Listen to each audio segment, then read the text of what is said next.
कोई स्कैमर इतना डेंजरस होगा कि तुम सोच भी नहीं सकते हो। मैं खुद इससे फंसते फंसते बचा हूँ। बेसिकली कई तरह के स्कैमर्स होते हैं, लेकिन इसकी खासियत ये है कि ये टारगेट करता है उन लोगों को जो फेसबुक मार्केट प्लेस या ओएलएक्स जैसी वेबसाइट पर अपने प्रोडक्ट को सेल करते हैं।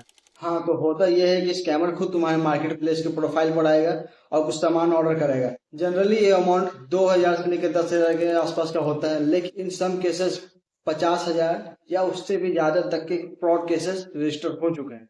स्कैमर ऑर्डर रिक्वेस्ट भेजेगा, तुम उसे एक्सेप्ट करोगे और फिर टाइम आएगा पेमेंट का, और यहीं से खेल शुरू होता है। अब स्कैमर तुम्हें क्यूआर या लिंक सेंड करेगा। अब कहेगा इस लिंक या क्यूआर के थ्रू जाओ और जितने का भी सामान वो तुमसे खरीद रहा है उसी अमाउंट को एंटर करो और अपना यूपीआई पिन डाल के पेमेंट कंफर्म करो। तुम जैसे ही पेमेंट कंफर्म करोगे, इमीडिएटली उसका डबल अमाउंट तुम्हें रिफंड में आ जाएगा, ऐसा वो कहेगा।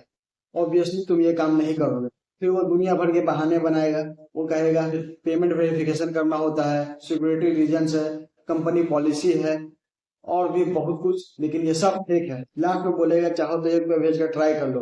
तुम 1 रुपया भेजोगे तुरंत उसका डबल 2 रुपया रिसीव हो जाएगा। तुम 50 रुपया भेजोगे तुरंत उसका डबल अमाउंट 100 रुपया रिसीव हो जाएगा। जैसे ही तुम कोई बड़ा पेमेंट करते हो फिर वो रिफंड नहीं आने वाला।